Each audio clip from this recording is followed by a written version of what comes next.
is up, everybody? Welcome to the PHNX Rising Show, brought to you by the DraftKings Sportsbook app, America's #1 sportsbook app. I'm Ramon Chavez, joined by Owain Evans and Max Simpson. How you guys doing? Let's go. We're doing well. We're doing real well.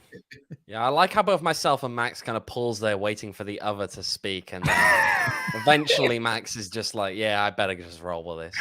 Yeah. Hey, man, you whoever blinks loses, as they say. So it's all good. I got you. That's true.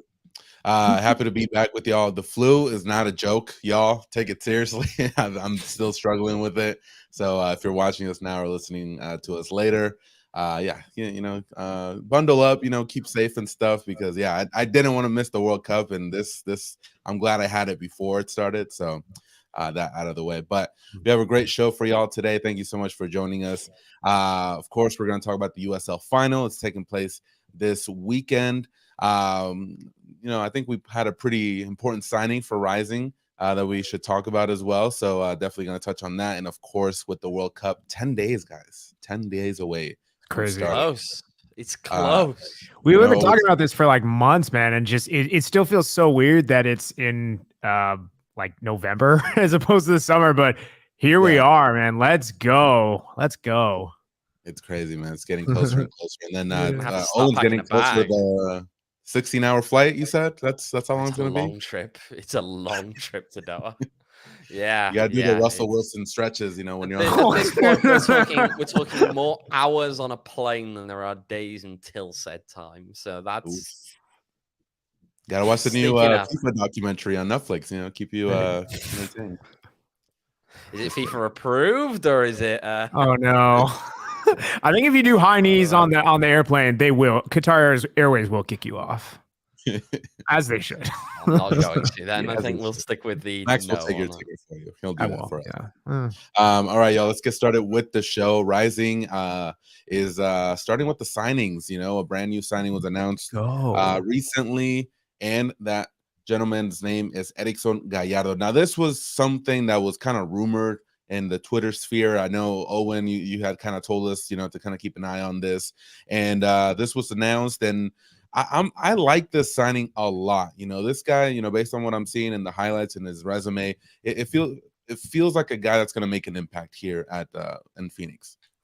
Yeah, I'm intrigued to see the injection of kind of the pace that he's got there into this front line, because we saw so many times last year that Rising's attack just kind of was stalling out. There wasn't necessarily any urgency at times. There wasn't necessarily, they couldn't find too many opportunities apart from just smashing it from distance. When they just got the ball up to the final third and possessed it and were poking around looking for something. I'm intrigued what the injection of pace is going to do there. Not only that, though, he's a guy who scored goals. He scored goals at a pretty high level. I mean, he scored, 10 goals in 30-ish games this season in Venezuela.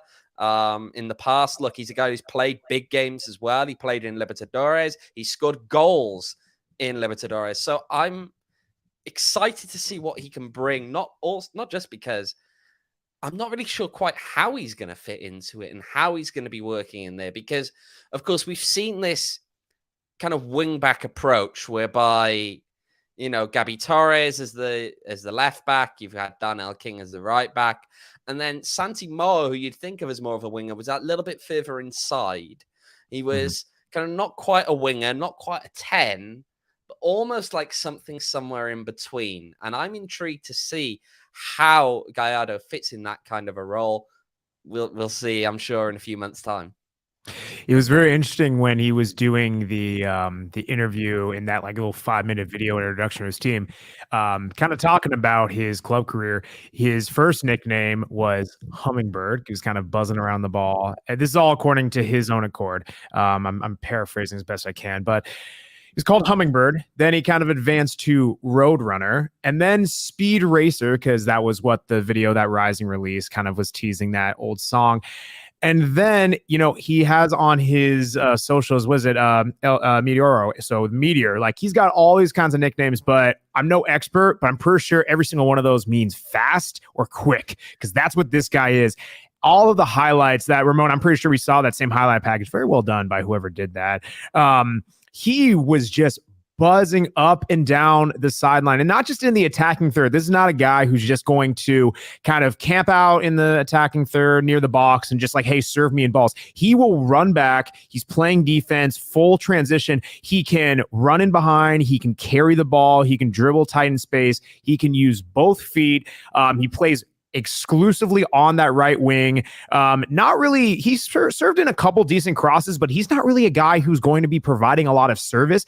He is going to be doing one of two things. He's going to be running straight at an outside back and trying to like really just maybe do a short pass in from the outside, but it's not going to be a big lump in ball from the other side. Or what he likes to do often is he is going to go inside, cut in, and then shoot on his left foot in that inverted winger roll. He loves both feet. This guy can attack. And not only that, something that Owain Gallardo will really like about him is he presses incredibly high. In that highlight package on multiple occasions, he was winning the ball high up the field and then transitioning right into offense. And I think the best thing I can summarize that he does that I just haven't seen a lot from rising players last year is he's not afraid to try stuff, whether that's a fancy dribble, whether that's shooting in angles that he has no business doing. He is not afraid to say, hey, I don't care if we necessarily lose possession here or if it ends up in like a goal kick or whatever. He will be aggressive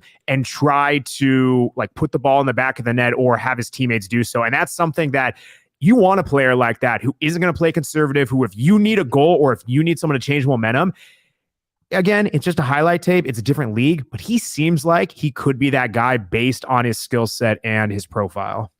I'm also going to add here, I noticed the Jesus Christ this again from Michael in the comments. I feel as a part of that as well can be, just talking a little bit about the fact that we saw someone who was incredibly pacey last year who joined in. And I know that this is inevitably going to get a few chuckles because you know exactly who I'm about to reference. It's Lamine Jaune, right?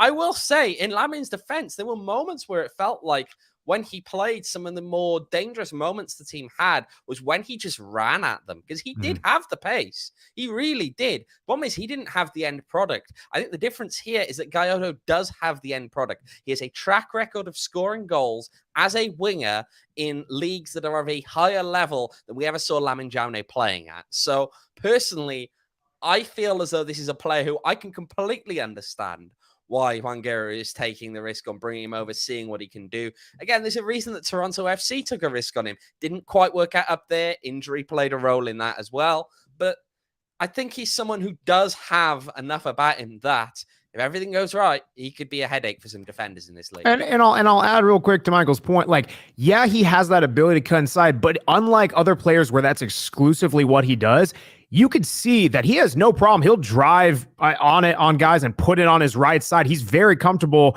with both feet. And I think if you have that ability to cut inside, but then you can also drive at them from a different angle, that just makes you dangerous and not predictable. Like, that to me is why I get the concern of, okay, yeah, guys cut inside. That hasn't worked directly. But to Owen's point as well, this guy can finish. And if at the end of the day, I don't care what league you're in, I don't care what type of system you come from, if you can put balls in the back of the net, that's often going to translate over. And especially looking at his profile, like, he doesn't need the best service. He can make it happen on it by himself.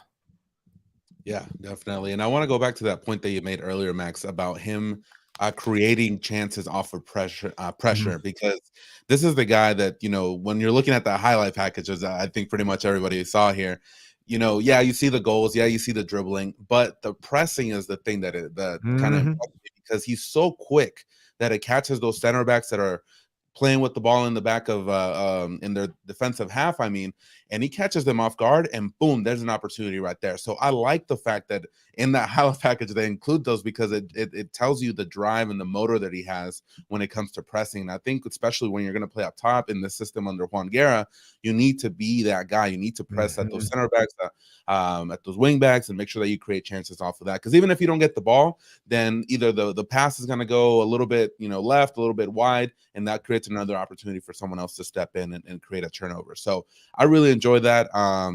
Gallardo, 26 years old, 5'6", 150. Now you're looking at this guy, hey, he's maybe not the tallest guy, right? But based on what I saw, his center of gravity is great. You know, he doesn't get bumped off the ball like a lot of the guys that are his height do. And when you play his position, you need to be a little bit fearless. Yeah, he's gonna make a mistake here or two, and I think we kind of need to prepare ourselves for that, because I feel like that will happen. But if he's able to get by his defender, he's able to create chances. That's a huge upgrade from what we saw last season, and I think that's just gonna, you know, make everybody else play a lot better. And also, I was gonna say, also say, like, on the height, and that's a fair thing. There were multiple times in those highlight tapes where he's like, if there's service coming in from the other side, he's running. He makes a run back post, cuts in front of his defender, and loses him as he goes on a near post run. His timing and his positioning on these runs are fantastic in the box, and there were multiple goals that he scored where he's just outsmarting a defender that is much taller than him. Like, I get, you know, you want to have that height, especially in those winger positions when they're coming in from the other side. But man, he's got the timing down, and like that dude is aggressive in the box. You would not know he's 5'6" based on some of those goals he scored. Actually, as well, so something that Ramon said earlier about his pressing, and I think it's quite relevant when we look at what RD's saying here in the chat as well, whether they saw what hurt us last year and found people that would do it to other teams. I do feel as though last year, the pressing is something that we saw rising kind of drop off on. It wasn't as good at all as it was in previous years, and that exposed what was a below par defensive performance over the course of the entire season. So, look, the easiest way to not get exposed at the back is to actually win the ball early anyway via the press. You don't let the opponent settle into it, because when they do, it causes you problems. I'm intrigued to see how he does in that. And especially, again, we don't really know at the moment what is going to happen with the defense. We don't know how many players are coming back. We don't know who new will come in. There will, of course, be some new players. We just don't know who. I'm intrigued to see how that kind of meshes in there as well. Yeah, it'll be interesting. According to Rising's Twitter, there was a possibility of 1 to 2 signings this week. Now, it's Veterans Day tomorrow. I don't know if they're going to announce something on that day. So, you know, we'll see if any more signings are announced this week, or hopefully next week at least. So, Owen, have you heard anything about any other players maybe kind of joining the ranks? Anything that you can let us know about? It's pretty much where we were.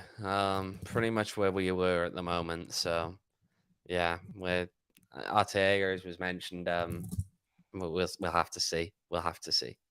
Yeah, it's kind of hard to make predictions too, because you don't know what players are currently on the squad. So I'm trying. Well, I do know that Juan appears to have been going on a nice off-season vacation, which is nice. It's been a long year for him. He deserves a break. I did see that. It's kind of funny because I have all these players on my Instagram, and I'm like, okay, let's look at what JJ Williams is doing. Okay, happy birthday. Are you in town though? Like, what's going on? So yeah, it's kind of funny that we have to kind of do our research through that. So.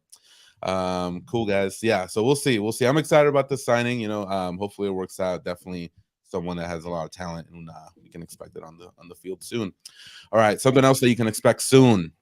Max, Owen, 4 Peaks World Cup watch parties. That is right. We are doing, were you wanting a drum roll? My bad. Oh no, you're good. I just did one. You're good, man. But yeah, if you guys haven't heard yet, we're going to be having hosting some World Cup watch parties over there at 4 Peaks. It's going to be a great time. Match day watch along. Can't even talk. I'm still a little bit sick, but it's going to be a great time over there. If you guys haven't yet, make sure to go to our event page and sign up. Let us know if you're kind of going to be stopping by. All the U.S. and Mexico games will be there. Max and myself will be hosting the event. We might have some Rising players come through, some other figures coming by, and then Owen, well, he's not gonna be here, but he's gonna be a guitar. Hopefully, yeah. But what I'm hearing is that for that opening game of Wales against the US, if you can't be in the Ahmed Bin Ali Stadium, the place to be is 4 Peaks. Unfortunately, I'm in the former, so but you will catch me by the end of the tournament at least. Yeah, I'm gonna be taking this scarf, man. I'm rooting for the US, man. I'm sorry, Owen. Are you gonna give that scarf away, or no? He's not. His track record of giving up scarf giveaways is not great. So well, that's why I'm trying to get him to commit to it now, because then in about 4 months' time, maybe you'll Owen will bring you back something from Qatar. He guarantees it. So. Oh, that's a possibility. We'll see. We'll That's a see. possibility. But yeah, Thomas here says kicking it with Bar 76. Yeah, if you guys can make it, definitely come on out. We're gonna have a great time. And then I believe for the first Mexico game, there's gonna be a breakfast buffet as well that you can sign up for. Oh yeah, man. No, listen, we're every single US and Mexico game we're doing. Every single US game is completely free to register. 2 out of 3 Mexico games are free, and then that first one, yeah, that's that 9 a.m. kickoff. Yeah, it's $20 for an all-you-can-eat breakfast buffet, dude. They got the works. So yeah, come out, hang out with us. Every other game is a noon kickoff. Grab some beers. Also, a couple people have been DMing me asking if they're going to be opening a bit early for some of like the 9 o'clock kickoffs that aren't USA and Mexico. Keep hitting me up, because if we get enough people to, they actually might be able to open up a bit early to catch those 9 a.m. windows, and then you can just stay for those noon kickoffs with us. But please sign up. The link is going to be in the description. It's on our website. It's literally everywhere. We want you guys there. So please, please, please register now. Get your spot. Come hang out with us. Yeah, let's go. We can promise that the breakfast buffet will be better than Tata Martino's team selection. That's a very low bar, but the answer is yes. Yeah. No, that's not that low of a bar. No. Here's the thing about the food at Four Peaks. It's great. It's amazing. Every time I'm there, I try to get some food. I've been seeing the social media videos with the pre-games and all that stuff, and I see the buffets there. I'm like, okay, if they're gonna do breakfast, they're gonna throw down. Yeah, and dude, their breakfast buffet, it's gonna have like the entire works, like pancakes, bacon, eggs, like French toast, like an absolute smorgasbord, dare I say. But also, you can buy one of their Bloody Marys. It's literally the size of my head, and if you've seen my head in person, that's a pretty big, damn big Bloody Mary. So get your hands on one of those too. Yeah, it's gonna be a great time. So make sure to join us there, guys. All right, y'all. So we do have to move on from Four Peaks. Again, join us if you can. It's gonna be a great time. But this weekend, final for the USL. I wish Rising was there, because then we'd be talking about that a little bit more. But San Antonio versus Louisville City. That's gonna be a great game. The number 1 seeds basically get to the final. Little controversy with the conference finals there. We saw a little bit what happened on Tuesday with some of the statements that were put out. That was great. Don't start us off again, Ramon. Don't make us do that again. We had a rant for about 10-15 minutes. Exactly. There you go, Michael. But yeah, I'm rooting for San Antonio. That was my pick to go. I think I picked Memphis though instead of Louisville, but it should be a great matchup. It's going to be San Antonio. This is the first final that's not going to be taking part in the Eastern Conference for a while, I believe. So it's in a long time. I mean, so should be a great atmosphere. And here's the thing: I watched some of the game of the San Antonio game, and that was a packed house, man. Those people came out to support their team. I love seeing that, because when I turned the channel to the Louisville and Tampa game, it was some little empty spots there, which wasn't great. So I'm glad it's in San Antonio. A lot of people are going to come out. It's going to be a good time. Yeah. Yep. What are you guys thinking? I know you guys talked about it a little bit on Tuesday, but what are you guys thinking for this weekend? With San Antonio. I think we both had a 2-1 scoreline, if I'm not mistaken. Yeah. Mm-hmm. Yeah. I mean, it's a scoreline from you as well, Ramon. Oh yeah. Oh man, I think it's gonna be a low scoring game. I'd give it 1-0 San Antonio. Interesting. Okay. It kind of breaks the mold a bit for San Antonio. I mean, Louisville have been playing pretty tight matches throughout the playoffs, whereas San Antonio, right? They got a 5-0 score line. So I don't know, man. I think there will be goals, but we shall see. I love it too how everyone is thinking San Antonio. Anyone in the chat, anyone else picking against San Antonio? I'm curious to see who we got there. Michael says I've been wrong on one game every match. Same. Nice. Yeah, we'll see. We'll see what happens. Should be an exciting game. We did get some news today about the MVP of 2022. That was the Tampa Bay Rowdies player, Leo Fernandez. 19 goals, 9 assists. Pretty well deserved, I feel. Can't really complain about that one. I'm hopping in here. I'm hopping in here, and I am making my point, my case here. MVP, and it comes from the titling more than anything, right? It's only Americans who ever seem to use this particular terminology, but it is the dumbest stuff. Like there is no, seriously, because like you get into then a debate with people and they say, well, if a player's not on the not to make the playoffs, how can you really say they brought value? But then unless the guy literally carried the team on his back to the playoffs, they brought them barely any value. You get into the end of the season and it's just like a lottery. It's a lottery of just like, okay, you pick your seeding.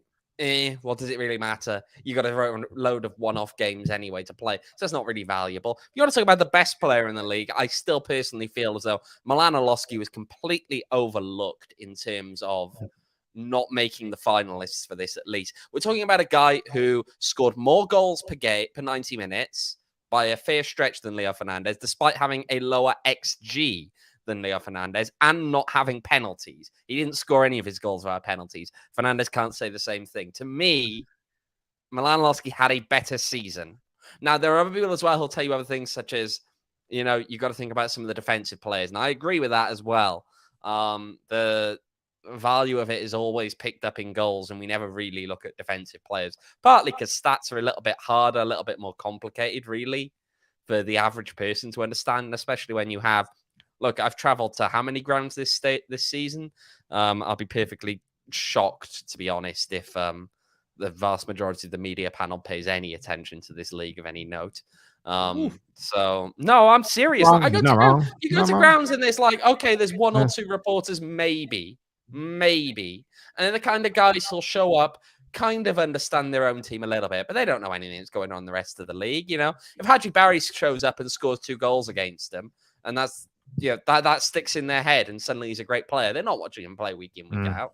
They're not watching all these other games. So I'm not firing shots at Jake. Michael, he said you're talking about Jake. I fire shots at Jake all the time, just not necessarily on this show. But I'm not firing shots at him here because he's actually engaged in this league. So let me ask you this, because you're mentioning Orlowski, and I completely understand that point of view. We see it in like the NBA and stuff like that, where you have a player that's doing amazing, maybe a triple-double or whatever, and he's not even in the MVP conversation because their team is not in the playoffs or whatever. But, so in your point of view, this MVP award should be only like stat-based, like the team success has nothing to do with it? For a start, I'd change it to best player of the year rather than MVP, because I feel as though value is a completely different thing that we're not really judging here. You could have the best player of the year plays on a team of superstars. They're not really that valuable to their team because their team will still walk the league. Okay. If I got Gareth Bale, Cristiano Ronaldo, Lionel Messi as a front three, who's your MVP? Well, it's none of them because they would all piss over USL individually, right? That's reality. That's reality. There is no marginal value to any of those players at that point. The only question is goal difference. But I think player of the year is a better way. And I think then it should be a little bit more divorced. Sometimes, though, even you do have to pay attention to the context. The context is a player who does a lot more on a very bad team has had a much better season individually. I mean, I think the issue is that just like, I'm not saying you're wrong. I just think like with the voting, that's just not sexy to people. I mean, essentially what it sounds like to me is you're advocating for like in baseball, we're at like a war, like a wins above replacement. Is that kind of what I'm hearing? Like how you test yourself against the league MVP average? Would be, but that's the point. That's why it shouldn't be MVP, because that's just daft. It doesn't really work in something that's more complex like football. I don't think. I think that's you are right. You've got the wins above replacement. It's maybe a bit easier to look at things that way. I don't think it is as comparable in football to pull those kind of stats. Yeah, I don't disagree with you. I think it's just I think you're asking a lot from people who don't kind of look at as in depthly as others do. So I hear you. I'm with you. Yeah. I've had my rant for the day. Yeah. I got a couple in his pocket. I could feel it. We're gonna talk about the World Cup wrestlers in a second. Young player of the year goes to Colorado player, Colorado Springs, Michi Galina. He had 12 goals and 8 assists. So shout out to him. And then coach of the year is the Memphis head coach, Memphis 901, Ben Pierman. So yeah, I think he earned it. I don't disagree with that one. So. But yeah, great stuff in the USL. We'll see what happens this weekend. then we get to the off season.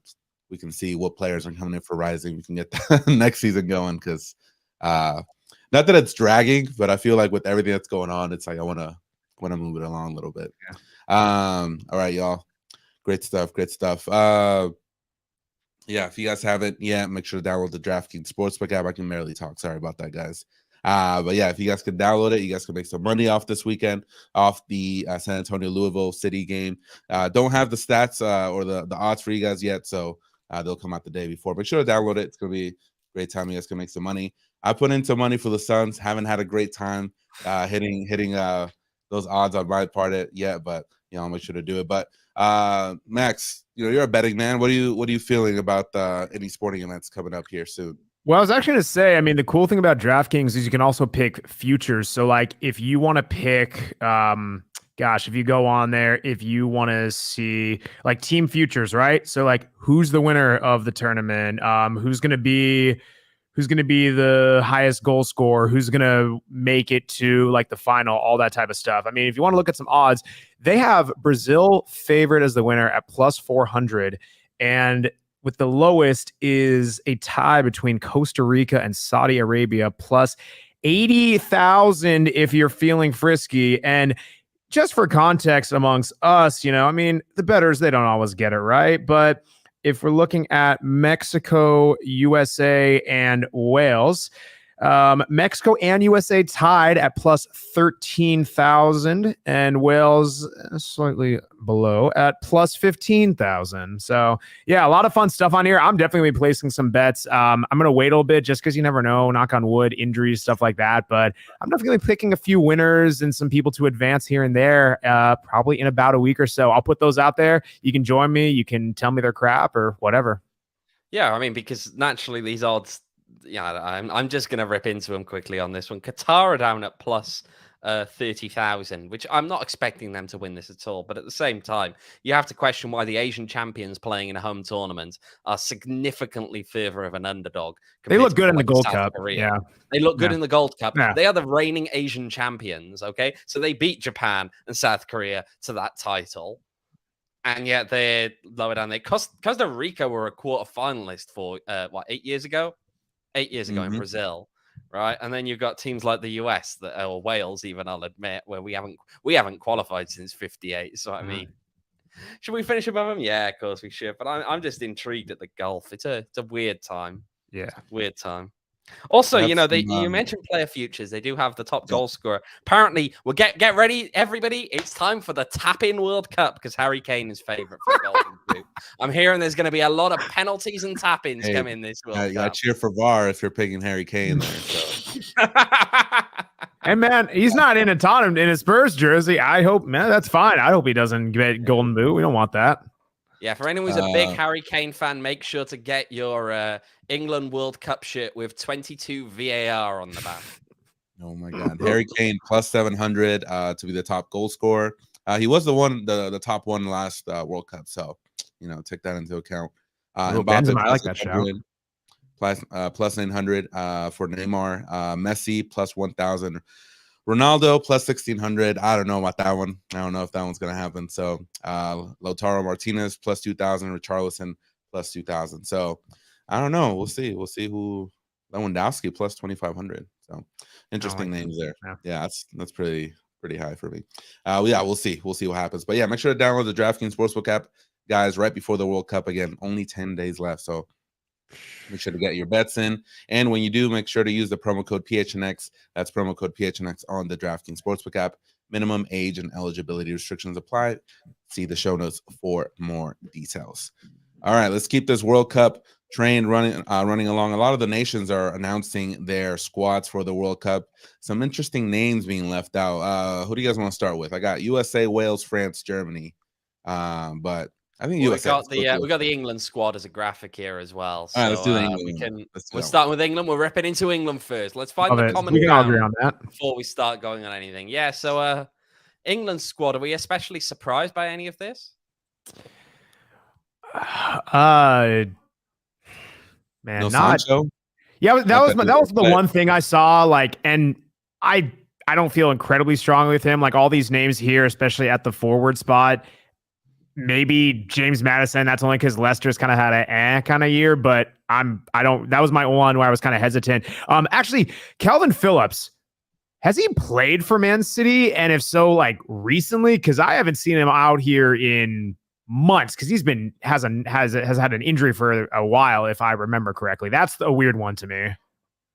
Yeah, I think he transferred this season, and he hasn't gotten a lot of playing time either. No. So yeah. I mean, at this point, it's kind of like if he's okay to play, he's gonna go. He's already part of Southgate's squad. So yeah, he's played a grand total of 4 games in all competitions. Okay, yep, injuries. Yep. Yeah, the other person that I noticed was missing in there as well is Chris Smalling, who statistically is apparently the best English centre back playing in Europe at the moment. He's in Roma, right? So it's not as though, so it's not as though he's playing in like a smaller league and you say, okay, he's just beefing up his stats by beating minnows every week.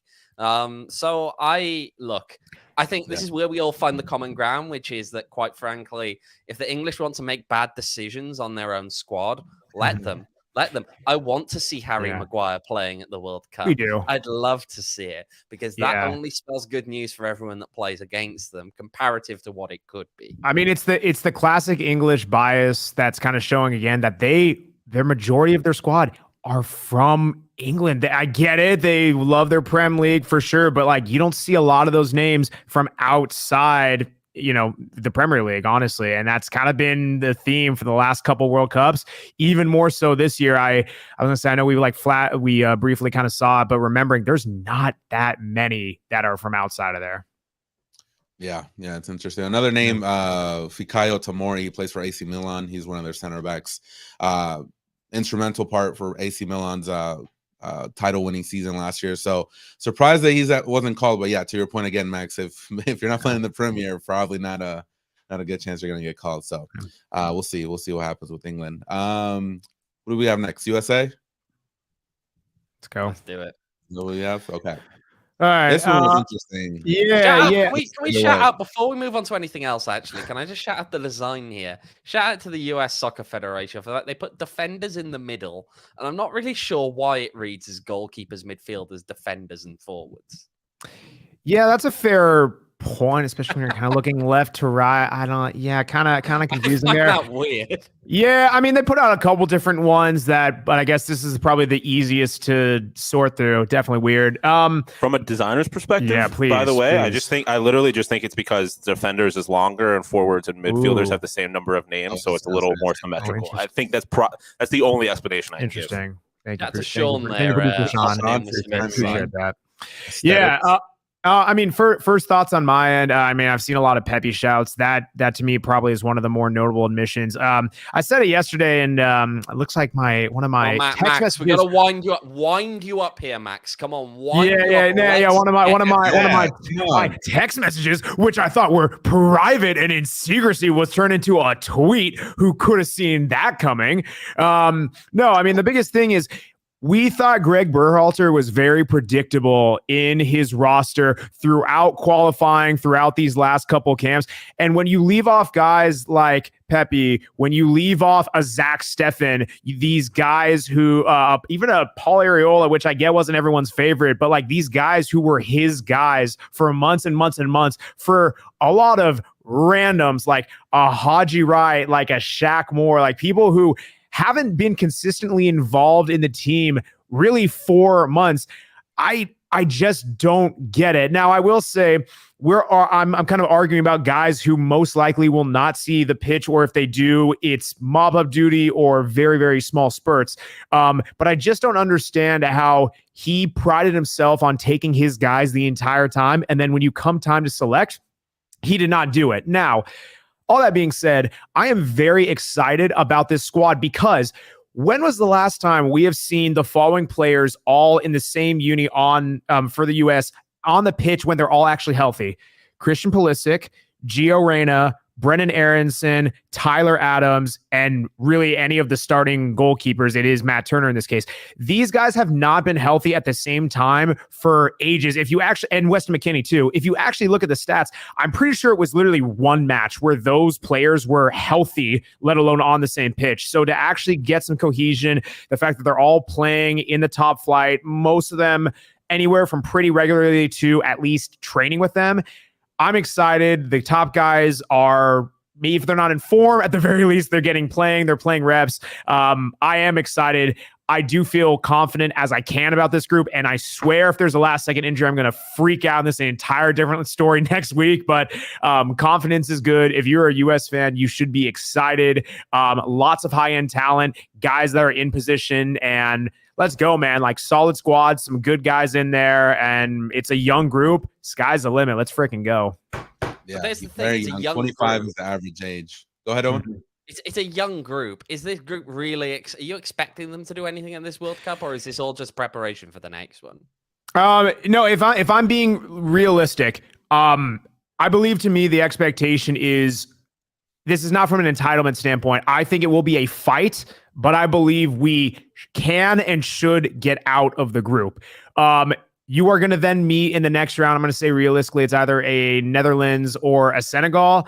Who knows? But to me, I think the goal at the bare minimum should be get out. You missed out on 2018. Get through the group this year, show a good performance, and go from there. I don't buy any of this where it's, oh yeah, this is just planning for 2026. World Cup only comes around every 4 years. This is not a testing ground for anything. You need to prove it now.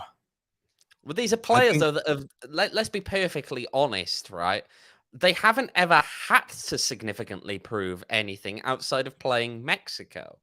Okay, the majority of these players have never had to play competitive games whereby there is such a slim margin for failure on a national team level, at least, where there is such a slim margin for error against countries other than Mexico.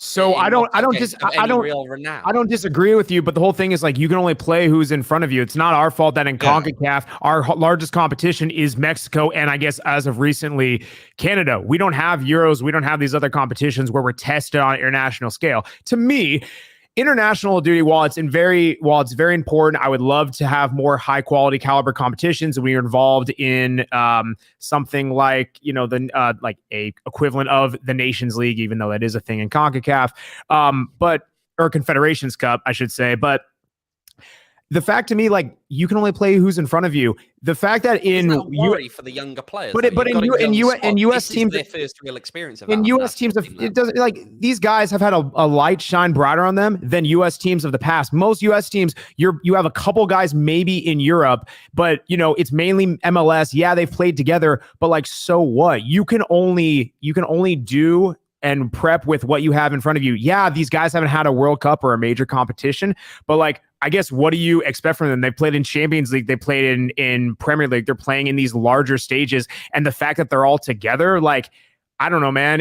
I don't really buy that of, hey, you have to have a lot of experience together nationally in order to guarantee success. A lot of this it's knockout. It's a bit of luck of a draw. Does it help? Absolutely. But that's why I just don't buy into this is only for 2026. Like, it's all about now. It really is. So let me add that to that, Max. This is a very young squad. I think the expectations that people have need to be tempered with them, but I don't think you should give them a pass either, no, because it's a very talented squad. You have Gio Reyna. Yes, he's 19, but then you have Christian Pulisic. You have all these guys, Tyler Adams, Weston McKennie, who are staples in their teams. They're not riding the bench. They're not playing, EFL matches. They're not playing just these cup matches. They're in the starting lineup each and every single game. Now, my worry is that their inexperience will get to them. And I think that's what the point that Owen's trying to make, that once you start getting to those knockout rounds, I don't know, as a team, as a collective, they played in those environments before. Yeah, they played in CONCACAF qualifying. Yeah, they played the Nations League. I was there. But the thing I can say about this U.S. team, that I've seen them live and I see them in these finals against Mexico, they do not back down. Even though they're young, they know what kind of talent they have, and they know that they can beat these teams. And I certainly know that they could do it. If they can hang with the team with, like, Mexico, I feel like they can hang with the team like the Netherlands. Here's the thing I'm going to, though, interject slightly on that, and that is, we've got to be realistic here. The knockout stages in this group, given how it is poised, start from the go. Yeah. Okay? US against Wales could be a huge game, whereby if the US lose that opening game, suddenly they are complete backs against the wall. And that's the point. Berhalter, the second game, knowing they're playing a team what he said yesterday. On paper, are a better team. So yeah, those knockout games start immediately. There's no real time to ease your way into it. And so the margin for error again is there's just no margin for error at all. I don't disagree with you, and it's across the board. Like, I will say two things because everyone keeps talking about like the inexperience, and like I get it, it's real on the international stage. Would I love them to be a bit more seasoned, a bit more older? Absolutely. I'm not going to say be naive and say not, but two things. Number one, almost in kind of a reverse psychology way, the fact that you haven't played on this grand international stage, maybe you don't know the pressure that is supposed to come, and you're in a way that ignorance is bliss. But number two, and this is the big one, every single World Cup winner for the last, 2 decades, how have they done in the next competition? How have teams that have significantly done well at the international stage, how do they normally fare in this competition? Just because past success or past experience does not mean current success. And especially with the group, Wales and Iran, I think they're wild cards. They honestly, anyone could really realistically get out of this group. But like England, I'm not saying on talent, on paper, they are the most talented team in this group. But don't be saying that they have a free pass in here. Again, that's why I stand by. It's not going to be easy, but to me, if you do not move on to the knockout stages, in my mind, you are falling short of expectations if you're the U.S. Producer Sean here. I'm picking you. Go on, Sean. Real quick. I just, as a casual a soccer fan who will be rooting for the U.S. in this World Cup, something I've seen talked about before is the fact that, like, I guess I'm curious your guys' perspective on this. Where does the leadership come from on the U.S. men's national team? Because a lot of the players on this team are not guys that have to be leaders in their clubs, right? Like, their best players, Pulisic, Dest, McKinney, all that stuff, like, they're not leaders in their clubs. And do you think that's something that someone on this team can kind of just turn on once they come together on this stage, or is that going to be a big problem for them? Yeah, man, it's I do see that as something that it is a bit glaring. I mean, the captain, it's kind of weird. Like, the U.S. has talked about that while they do have a core captain, it's usually either Tyler Adams or Christian Pulisic. They have a leadership committee, which I personally, I hate. I want one captain on my squad who is there every single time, barring injury. Like, I hate that. I personally, like, give me Tyler Adams, the guy who he seems like, he's playing in Premier League. He has that experience playing there, has played internationally for the last couple of years and just has that kind of demeanor. But I mean, again, they have one player on this entire squad who has previous World Cup experience. That's DeAndre Yedlin, who played back in 2014. He was the spring chicken of the group at the time. He's like 22. He's now 30. So it does worry me from that standpoint. But I mean, again, I keep going back to these guys play this level on the international stage for their clubs. This isn't going to be as a big of a shock as people think. I understand other systems have built up that leadership over time, but like, I don't know, man. Like, at the end of the day, talent in this aspect can win out, can be the equalizer, and like, this team has it. They do play as a team. They have come back in multiple competitions. Like, again, I don't think that's an unfair bar, by the way, to say if knockout stages, or like if it's below knockout stages, if you don't get there, it's a failure. Like, I think that's how a lot of people are looking at it. That's not trying to overlook Wales, Iran, or England at all. It's just, you look at the talent, you look at the group. That is a reasonable expectation to me. Yeah, I'm gonna say here, Sean. Unfortunately, Sean, your interruption means that Michael has beaten me to this in the chat. But I was going to point out to Max's point here that why don't these teams win the World Cup, or do they do poorly the next time after they've won it? It's because you win it with all your players in their prime.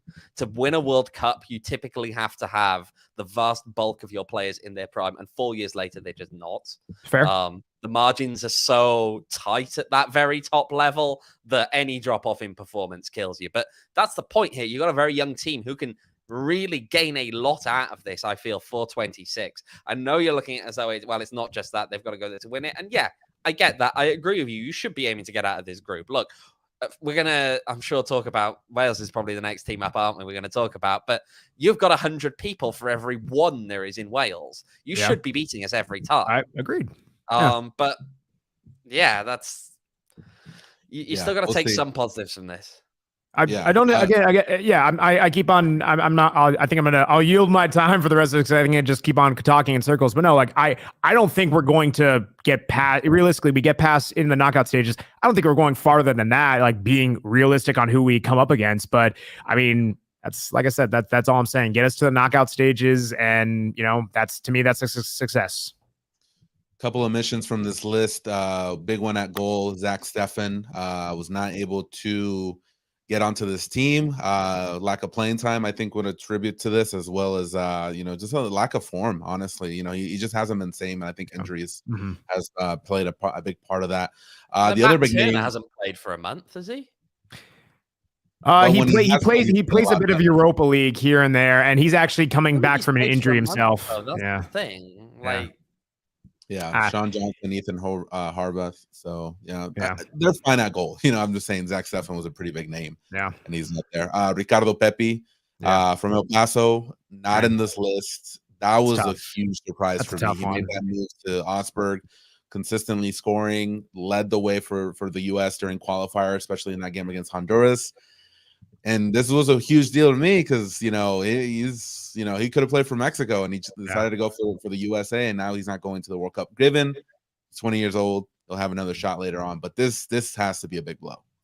Yeah, those to me were like the big two omissions. You can kind of split hairs here and there on maybe like a different midfielder, stuff like that, but no, those were the big two guys. Those were Berhalter's guys. Just didn't bring him.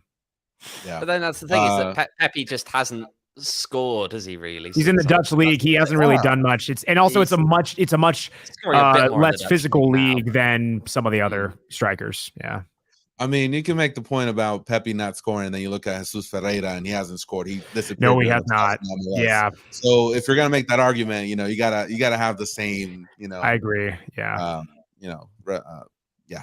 So he's on form now, actually, Pepi. To be fair to him, what was it? Yeah. More recently. Yeah. Tim Ream, that was a bit of a surprise. Wasn't called up to any of the qualifiers. Hasn't played for the U.S. in a while. 35 years old, but he's still leading the way in Fulham. So great stuff. We'll see what happens with this team. What other team do we have? Is it Wales? Let's go Wales, baby. Let's do it. There you go. All right, take us through this. So here's the thing, right? And we'll ignore the fact that some Americans on Twitter, it's been like, oh, God, I feel like I'm reading things from English people. We got someone mocking the language here, people making sarcastic comments about it only being Gareth Bale there. It's classics. They're all the classics. I've never read those ones before. But let's talk seriously here, which is that if you are focusing on Gareth Bale God, this has been such a long year covering Rising. If you're focusing on Gareth Bale as the US, you're actually missing someone else really critical in there as well. Look at the name just underneath Gareth Bale there. You got Kiefer Moore. Kiefer Moore, who has scored 9 goals in 28 appearances for Wales. Do not count him out. He is a threat in the air. He's decent with the ball at his feet. And he scores, right? He scores goals. His main problem he's going to have this World Cup is making sure that he can not go with his arms swinging out as he has a tendency to do, and he picks up cards. He picks up yellows for him all the time. And in a tournament setting, that harms you. It harms you because as soon as you pick that second one up, great, you're missing the next game. And if the next game is a critical game, you're in bad luck. Dan James here, someone who I know some of the Man United faithful in here will be like, he didn't do that great. He's someone who's pacey. I didn't even recognize him because they didn't put Daniel James, and that's fair. That's fair. Dan James, someone who can be a real threat for Wales on the counter attack with the pace that he attacks at. I actually think up against the US that could be an interesting one because when you have someone like that, you are putting them under pressure of picking up yellow cards. And if there's one thing I'm expecting for this World Cup, it's that actually this US team, we see them, you mentioned earlier, they don't back down. I tend to agree. The thing is that in CONCACAF, some of the things they get away with in the Confederation, where the philosophy of refereeing effectively boils down to run fast and don't show yellow cards, they will not get away with at a World Cup. Okay, yellow cards will come out for some of the things they do not get yellow cards for at CONCACAF tournaments. So when you then add in someone like Dan James who will run a defense and could well pick up yellow cards in that way as well, that can leave a team in some trouble. So to me, having pacey guys like that as well, there's some other problems in there as well. Tom Lawrence is injured, unfortunately. That's a shame. Of course, we'd like to have seen him. Harry Wilson, he limped off in his last game for Fulham. Not entirely sure how he's doing overall. And Gareth Bale, of course, questions over fitness. Joe Allen, questions over fitness. Lots of people there are kind of questions over fitness, right? But we'll have to see. I mean, the defense is what it is. It could be worse. There are a couple of surprise inclusions, perhaps, as well. Johnny Williams, of course, is playing in League Two. He's surprisingly enough in good form, though, down there. So, and he has a big impact on the team off the field as well. So, especially with an expanded squad of 26, not 23, I'm perhaps not surprised to see him chucked in there. Ruben Caldwell's not played very much this year, but he's included. That's wound some Swansea fans up because they want to see Ollie Cooper come into the squad. But of course, Cooper hasn't won a cap yet, so perhaps not a shock that he's not going to win his first one at a World Cup. And besides that, is there anything else to note? No, I think I've kind of given a quick run through there. I mean, the questions are, what do you guys think about this squad? I think there's a lot of talent here, honestly. Like, you have a lot of guys playing in the Prem, and really it's your guys' bread and butter, a lot of this, where you guys have some speedsters, especially through the middle, through the spine and kind of on those outside backs. But also, I mean, Kiefer Moore, like I said, you have Nico Williams, you have a Daniel James, these guys who are speedsters who can carry the ball forward, and then you're providing in service to this hulking behemoth of a tall man, Kiefer Moore. Like, he has been scoring recently. I mean, he scored on Spurs a couple weeks ago, but twice. He got a brace in that game. I admitted that last part. When I said he scored, that technically covered that. No, but I mean, you guys have a lot of guys who are playing, for top quality teams in form, the way you guys play, not only for the US, but you really can cause England and Iran some problems based on how you guys play, who's in form and who you brought. Like, I'm not, of course, nearly as familiar as Wales as you are, but like, seeing the talent that I see there, who I know, they can really make an impact on this level, and they have. To me as well, and this is the thing, the US probably, looking at things, would have fared better maybe against Wales at the end of the group rather than the beginning. Because one of the biggest questions at the moment is, how long can a guy like Gareth Bale go in 3 games over the spell of effectively a week? And facing him at the very beginning of the tournament is perhaps not the time you want to be playing, because then he probably can go for most of the game. But we'll have to see. I mean, it's a squad that overall, we've got to be real. People will look at it and say, well, a lot of them play in the Championship or that. Yeah, they do, but they always have.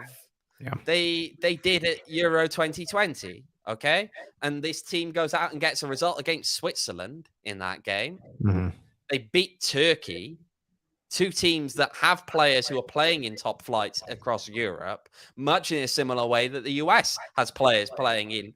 Some of them are playing at the bigger clubs, yes, but not all of them are. A good number of them are playing for those kind of secondary clubs, whereby they're either not in the top kind of clubs in that country in a big league, or they're in a league that's kind of second fiddle a little bit among the European leagues. Guys playing in Belgium and the likes of that. This is a team from the Welsh perspective that has gotten results against squads made up of players kind of like that. So even when you can look at it and say the talent maybe isn't quite as much, this side is always shown up when they go to an international tournament. They showed up in Euro 2016. They showed up in Euro 2020, at least until they had to play Denmark, which was a very weird game. And there were some absences there as well. It was a weird tournament as a whole, let's be perfectly honest, the Euro 2020. But this is a team that has gone to these tournaments. In fact, and this is the jinx, of course, is that I'm saying this, but Wales has never failed to get out of a group stage at a tournament whenever they've gone. We don't go very often, but when we do, we get out of the group. So I don't know. I really don't know. Yeah, it's going to be very interesting. I know the U.S. struggled with teams during qualifying when those teams sat back and they allowed the U.S. kind of to dictate the tempo. So if Wales is going to go with that option and just run, with Daniel James and the guys that they have, it might be an issue for the U.S. So we'll see for sure. You know what I will say as well, actually, sorry, just on that with Wales's record at tournaments, is that the last time Wales was at a World Cup was 1958. In that World Cup, Wales was knocked out by a young Brazilian at his first World Cup. They lost 1-0 to Brazil. It was Pelé who scored. Wouldn't it feel quite fitting if Wales was knocked out of this World Cup by a different South American legend at his last World Cup? Weird parallels to draw, and it's possible with the way the draw is. It's actually possible. That But could this happen. is what is that? Semifinals, basically. Quarters. Yeah. Quarters. Yeah. But if you get out the group and you're not playing the Netherlands in the next round, all the teams in Group A are beatable for either the US or Wales. Probably they're not necessarily wins, but they're beatable. Yeah. They're not. It's not like playing superstars. My question becomes for you: if you guys fall behind early, and if I recall correctly, the last couple matches, albeit some of them are tune-ups or whatever, I think that's where it's going to hurt you guys. And I think also for us, really that's an easy thing to say, but I think if you guys, the way you guys play, it'll open you guys up. And if you guys go down, if you guys concede the first goal, I'm not saying it's over, but that's tough. That's tough. It is tough. It is tough, but it's not over. I mean, you look at again. You go back to the last tournament. Wales conceded against Switzerland early in the second half, and then Kiefer Moore gets the equaliser later on. The team is capable of fighting back. It's just that, look, okay, if we take the most recent examples, you have to bear in mind that Wales in a group like they played Poland. Weird time. Okay, the home game was not great. That was a poor game. I'll be straight out and say it. The away game against Poland as a team, we were focused on the playoff final that was coming 4 days later. Okay, and realistically, that does take your attention. You don't care about a Nations League game when 4 days later you've got Wales against Ukraine to qualify for the World Cup. For you, the other games were against Belgium and the Netherlands, so they were against good teams. Yeah. And even then, okay, Wales went 1-0 down against the Netherlands and equalized, but they lapsed and then conceded in stoppage time at the very end. In fact, Wales also was 2-0 down away from home at the Netherlands, came back to 2-2 before again lapsing at the very end and conceding. So they can hang around. I wouldn't necessarily say. I think it's a little bit unfair to say you concede the first goal. It's that. I mean, it's always more difficult when you concede the first goal, but it's not as though this Welsh team hasn't clawed their way back into games. Yeah, we'll see. Again, less than 10 days now from the opening match, so it's going to be an exciting time, and it's also going to be a stressful time, y'all. And I think we know how to get over that stress, right? With some OGs, because that's what I need right now. Unless you go into Qatar, take a couple bags. What's the worst that could happen when you get over there? Yeah, what's the worst that could happen? I wonder. He ain't coming back. I'm not testing that one.